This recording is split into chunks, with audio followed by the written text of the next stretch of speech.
À tous, pour les gens que j'ai pas salués jusqu'à maintenant. On va essayer de réfléchir sur ce... J'ai un peu grandi depuis hier soir, donc... Vous entendez bien là-bas? Le son est bon? Oui, non? Oui, non? Levez la main ceux qui ne voient pas.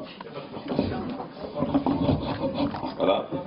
Donc, on va essayer de traiter ce thème. J'espère que vous n'avez pas eu trop peur, puisque c'est un thème sur la peur. Mais dans l'anglais, vous attachez beaucoup de choses. C'est marqué dans Daniel. Je vais chercher un code là. Alors, c'est marqué dans Daniel. Veraiti ani Daniel levadi et amaré, ve'anashim asher hayu imi lo ra'u et amaré. Donc il faut imaginer la situation. Daniel c'est un prophète. Maintenant il a une vision. Il voit quelque chose.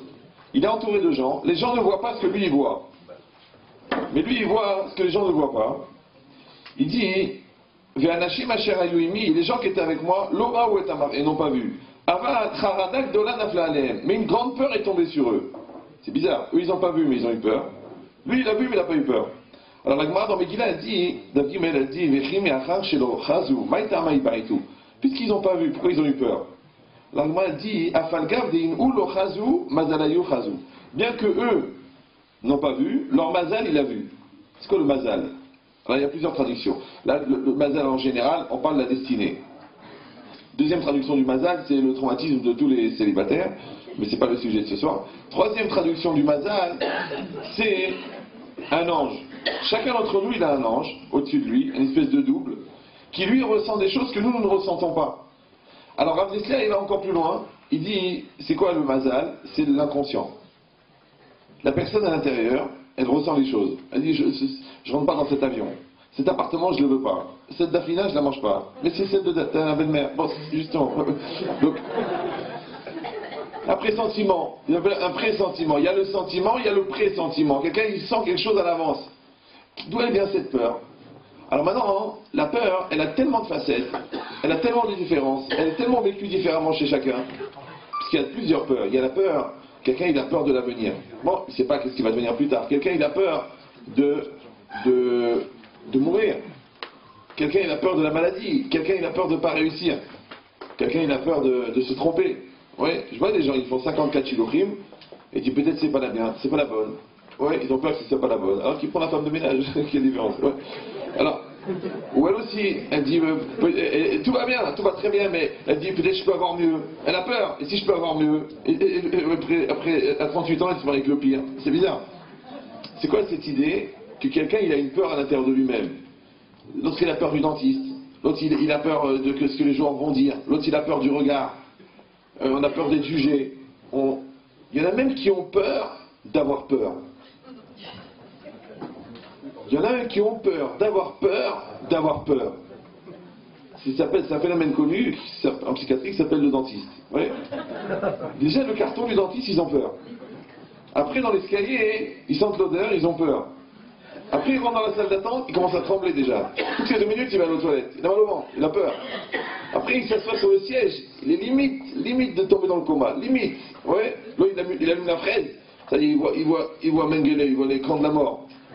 Mais il n'y a rien, il n'a même pas touché encore. Il sort de seringue, il s'évanouit. C'est bizarre, les peurs. Des fois, tu vois des gens très très courageux, très forts. Ils ont peur des araignées. Mais il peut tuer 64 terroristes, mais il a peur des... Celui-là, il a peur des abeilles. Celui-là, il a peur des cafards. Et bon, il y a certaines catégories de cafards qui sont pleines à... Ouais. Mais même si un cafard, c'est un cafard. Mais il ne veut pas te manger, le cafard. Combien il faut de cafards pour manger quelqu'un? Mais comment il a peur? Ah, j'ai peur. Une souris. Ah, si elle me touche. Chazvé shalom. Ouais. C'est une souris. C'est bizarre. Pourquoi quelqu'un il est dans cette angoisse? Vous êtes sûr que vous entendez bien là-bas au fond? Oui, non? Levez la main tout au fond si vous entendez bien. Bon, d'accord. Alors, pour essayer de comprendre, ça doit aller mieux là normalement. Ah, c'est bizarre, hein? C'est une marque allemande. Donc c'est marqué ici, dans Rav Dessler, Pachad veda'aga be'inyane ha'olamazeh ta'ut em. Rav Dessler, il résume. Il dit, la peur et le souci, dans tout ce qui concerne ce monde-ci, tout le monde matériel, ta'ut em, c'est une erreur. C'est bizarre, une erreur. 2 plus 2 égale 19, c'est une erreur. Mais la peur, c'est pas une erreur. C'est une réalité, c'est objectif. J'ai peur. Alors, c'est bien, c'est pas bien, je dois me travailler, je dois changer, mais j'ai peur. C'est quoi une erreur? Après, il dit Da'aga mafsida et ta'ove. le souci, l'angoisse, la peur, elle gaspille le présent. Mibli le'avi shum to'elet ba'atid, sans amener aucune amélioration dans le futur. Oui, tu as peur. Et si demain le magasin ne marche pas, et si demain, mais cette peur de si demain, il ne change rien pour le magasin. C'est le même chiffre d'affaires. Oui. Et si je rate l'examen, et si j'ai pas assez de temps. Et comme ça, quelqu'un il a 4 heures pour faire son devoir son examen de maths, mais pendant 3 heures, il a peur que 4 heures, ça lui suffit pas. Maintenant, il dit, j'ai plus peur, il lui reste 1 heure. Donc la peur, il dit, elle gaspille le présent.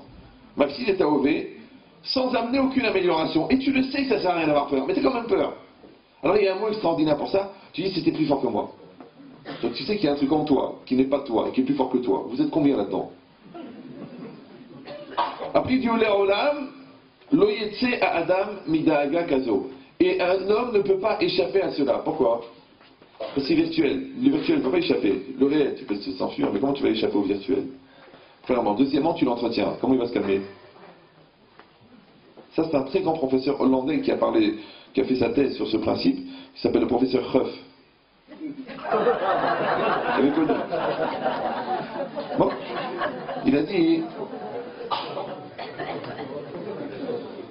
Alors il continue le Rav Dessler, il dit la chose suivante. C'est marrant, j'ai l'impression que vous n'entendez pas. C'est vrai? Bon. Vegam en mima lefached. Je ne peux pas forcer sur la voix là. J'ai cours tous les jours jusqu'à Mashiach. Donc il faut que je garde un peu de voix. Vegam en mima lefached. Et à part ça, il n'y a pas de quoi avoir peur. Qui kol de avid rahamana letavavid. Parce que tout ce qu'Hachem fait, c'est pour le bien. Bon, cette phrase elle est connue.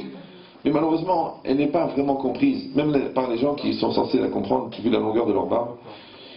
C'est quoi, Kol David Rahamana Letav Avid? Tout ce que Dieu fait, c'est pour le bien. C'est trop facile. Maintenant, quelqu'un il a une ramma, quelqu'un il a un malheur, quelqu'un il perd 1 million d'euros. Là, vous voulez Tova. Ouais. Chez Kapara, c'est pas grave. J'ai dit, mais je viens d'acheter la voiture, elle est cassée. Kapara, c'est mieux que. Je ne peux pas dire que sa femme, parce qu'il aime mieux la voiture que sa femme. Ouais. Alors. Donc c'est quoi l'idée? C'est que, qu'est-ce que ça veut dire Kol David Rahaman Alitav? Il faut bien comprendre. À chaque fois que dans la Torah c'est marqué Tov, ça veut dire complet. Nous on croit que Tov, ça veut dire bien. C'est une erreur. Ouais, ça c'est vraiment pour les gens qui n'ont jamais étudié. Mais si au lieu de regarder dans le dictionnaire, vous regardez dans le dictionnaire de la Torah, le dictionnaire des Chachamim, qu'est-ce que ça veut dire Tov? Tov ça veut dire complet. Adam Tov, c'est Adam Shalem. Un homme qui est complet, comme ça il dit le Zohar. Maintenant, à la fin de la création du monde, Hachem il a dit Ve'ine Tov Me'od. Tov Me'od, ça veut dire que maintenant le monde il est très complet.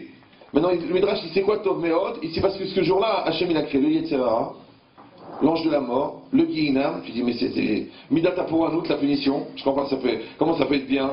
Il dit Midata pour Anout Tova, est-ce que la punition c'est bien? Il dit oui, c'est la limite. Le Yetzirah c'est bien. Oui, parce que le Yetzirah c'est le moteur. La matière, elle est inerte, elle devient moteur avec le Yetzirah. Donc maintenant, le monde, il n'est complet que quand Hachem, il a amené le Yetzirah. Donc maintenant, il est Tov. Tov, c'est complet. Quand un homme et une femme se marient, on dit Mazal, Tov. Parce que le Mazal de l'homme sans la femme, il n'est pas complet. Le Mazal de la femme sans l'homme n'est pas complet. Donc quand les deux se réunissent, on dit Mazal, Tov. Tov, c'est complet. C'est pour ça que les gens qui s'aiment, ils se ressemblent. Vous voyez des gens qui s'aiment, ils se marient. Les gens disent, vous êtes frères et sœurs? Non, non, non. Ah, c'est vrai, je croyais. Les gens qui s'aiment, hein. Bon, vous réglerez les comptes en rentrant à la maison. Donc, qu'est-ce qui est marqué ici? Non, il y a des gens qui s'aiment aussi, hein. Donc, c'est quoi l'idée? C'est que Tov, ça veut dire, quand les deux mazalot, ils se rencontrent, on dit Mazal Tov. Maintenant, quand le Mazal de l'homme ne rencontre pas le Mazal de la femme, on dit Mazal... Mazal Maja. C'est facile à comprendre. Donc c'est quoi l'idée? C'est que, peut-être que je dois traduire pour certains Ashkenazim ou... Ça va? Levez la main les Ashkenazim. Ils ne sont pas en majorité. Hein. C'est pas grave. Donc qu'est-ce qui est marqué ici? Que Tov, ça veut dire complet. Donc si Tov, ça veut dire complet, qu'est-ce que ça veut dire? Kol Beravid Rahamana Letav. Tout ce que Dieu fait, c'est pour le Tov. Si Tov, ça veut dire complet. Donc il faut traduire. Kol David Rahamana, Zeba le Hashlimoti. Tout ce que Dieu fait, ça vient pour me compléter. C'est que la réalité qui est devant moi, hein, elle est là pour me faire grandir. Si je l'accepte, elle me complète. Comme le bouchon et le stylo, ils vont ensemble, ils se complètent. L'homme et la femme, ils se complètent. Maintenant, se compléter, des fois c'est agréable, des fois c'est désagréable. Parce que celui qui te fait grandir, c'est pas toujours pour ton plaisir. Donc celui qui traduit tout ce que Dieu fait, c'est pour le bien, dans le sens où il va me faire du bien, des choses que j'aime bien, qui me font plaisir et que j'apprécie, il va mourir la moitié de sa vie. Parce que dans la vie, il n'y a pas que du bien. Il y a des souffrances, il y a des redoublements, il y a des échecs, il y a des déceptions sentimentales, il y a tellement de choses qui ne font pas plaisir. Donc celui qui croit que Dieu il est là pour lui faire plaisir, il s'est trompé de religion. C'est une religion qui s'est bien vendue il y a 2000 ans, mais sur laquelle nous avons fait une croix. D'accord. Mais c'est quoi l'idée? Détendez-vous. Je touche du bois. Alors qu'est-ce qui est marqué ici? Qu'est-ce qu'ils ont été excités ou quoi? Bon, alors. Donc c'est quoi l'idée? L'idée, c'est que le tov, encore une fois, ça veut dire complet. C'est-à-dire qu'un homme, tant qu'il n'est pas complet, il n'est pas tov. Le problème, c'est que pour qu'un homme il soit complet, oui, il va être complet, une moitié on lui a donné à l'intérieur, l'autre moitié on va lui donner au fur et à mesure de sa vie. Chaque étape, chaque séquence, chaque situation, chaque personne, elle est là pour te compléter.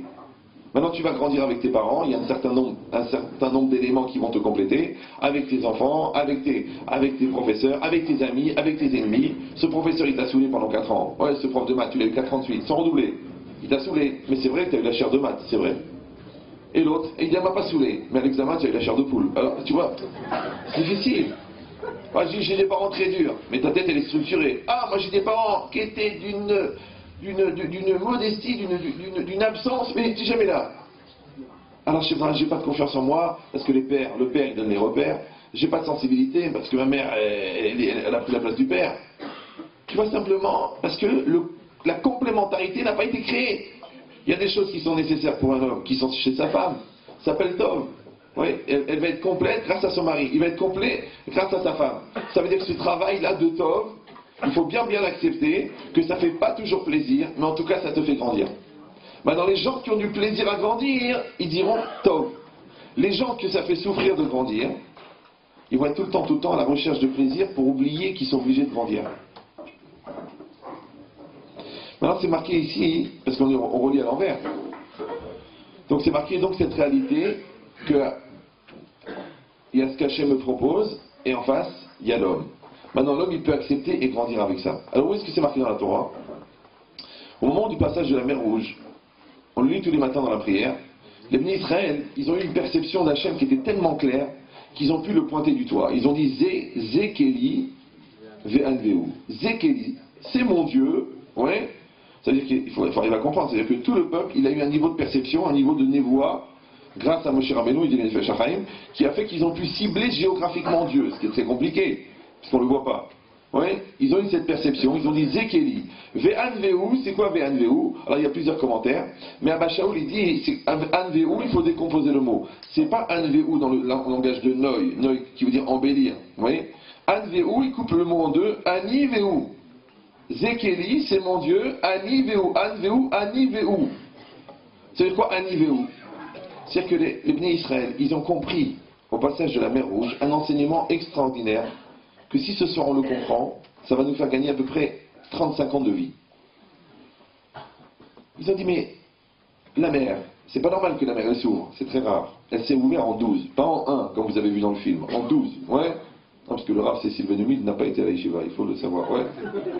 Une fois, j'ai expliqué dans un cours que la mer s'est ouverte en 12, une petite vieille, elle m'a dit, monsieur le rabbin, je m'excuse, mais elle s'est ouverte en 1. Je dis, comment vous savez? Elle me dit, je l'ai vu dans le film. J'ai mis une demi-heure pour lui expliquer que c'était pas un film d'époque. C'est compliqué que... Même moi, chez Rabbeinu, il ne portait pas la kippa, c'est honteux, c'est la joie. Ouais. Donc c'est quoi? Attendez. Il faut que je le tienne. C'est mieux là? J'en peux plus, depuis tout à l'heure j'ai mal à la gorge. Il n'y a pas un qui a dit, bon, non ça me fatigue pas, non, je porte et je supporte. Donc qu'est-ce que ça veut dire? Ça veut dire que les Bnei Israël, ils ont vu devant eux la mer qui s'ouvre. C'est pas naturel, c'est surnaturel. Donc ils ont compris que Dieu maîtrise la nature. Donc qu'est-ce qu'ils ont devant eux? Ils ont Dieu, la nature. Après ils ont dit la plus grande civilisation c'est qui? C'est l'Égypte. Elle est par terre, elle est fracassée. La civilisation, c'est elle qui crée l'histoire. Donc ils ont dit qui c'est qui fait l'histoire? C'est Dieu. Après ils ont dit mais toutes les idoles d'Égypte elles ont été cassées. D'accord? Donc là, on pourrait se tromper, il y a plein de spiritualités, il y a beaucoup de gens qui disent, il y avait le dieu, il y a Zeus, et il y a, je sais pas moi, tous les dieux qui ont existé. D'accord? Il y a plein de gens qui se créent des propres dieux. Maintenant, aujourd'hui, les idoles, elles deviennent des dieux. Tu sais, cette chanteuse, elle a une beauté divine, et cette star, elle a des capacités divines. Tout chacun, il devient Dieu. Même le dollar, il est devenu un Dieu. J'écoute le matin la prière, les gens, un dollar, Melech, un dollar, Malach. D'accord? Donc ça veut dire que les personnes, ils ont divinisé Dieu. Ils ont divinisé le dollar. Parce qu'ils ont peur. Si le dollar il baisse, si le dollar il monte, Razvé Shalom, leur maison elle vaut plus rien. Donc c'est quoi l'idée? C'est que les divinités, elles sont plurielles. Maintenant, les Béné Israël, ils ont compris que quand Dieu il a fracassé toutes les idoles d'Égypte, ils ont dit alors, toute la spiritualité, en fin de compte, c'est Dieu. La matière, la nature, c'est Dieu. L'histoire, c'est Dieu. Alors, il n'y a que Dieu. Non, je sais, moi. Tout le monde n'est pas au courant. Faites attention, ça fait pousser la barbe. D'accord? Donc, c'est quoi l'idée, ouais? C'est que c'est une force. Maintenant, on dit, mais c'est vrai, bien sûr, on croit en Dieu, on est tous croyants, fils de croyants. Mais d'un autre côté, tu dis, mais il y a Ahmadinejad, c'est dangereux. Et puis, il y a les allocs qui ont baissé. Et puis, tiens, j'ai une douleur à l'estomac. Mais ton corps, c'est Dieu. Tu dis, mais il y a des voyous. Mais les voyous, c'est des agents de Dieu. C'est Dieu qui les donne. D'ailleurs, on les appelle des dieux donnés, c'est connu, d'accord? Ouais. Mais c'est quoi l'idée? C'est quoi l'idée? C'est qu'une personne, elle va comprendre, et c'est un travail, que derrière la matière, derrière la réalité, c'est Dieu. Mais alors, nous on dit il y a la nature et il y a Dieu. Mais en vérité, même la nature, c'est Dieu. Imaginez, quelqu'un il est dans une pièce comme ça, une pièce énorme, il a une espèce de gymnase, et il y a un gros bruit comme ça, boum, boum, boum. Bon, il se demande, il y a un truc invisible qui est en train de courir autour de lui. D'après le bruit, il évalue que ça pèse au moins 40 tonnes. D'après le mouvement d'air, il évalue que ça fait au moins 20 mètres cubes ou 30 mètres cubes. Donc c'est un truc énorme. Mais il ne le voit pas parce qu'il est invisible. Mais sur la trajectoire de cet être bizarre, il y a un bassin rempli de peinture. Et cet être, il tombe à l'intérieur. Quand il ressort, il court. Maintenant, il le voit. Mais qu'est-ce qu'il voit? Il voit la couleur. Il voit la peinture qu'il y a dessus. Il voit un millimètre de peinture. Maintenant, la couleur, ça s'appelle Elohim.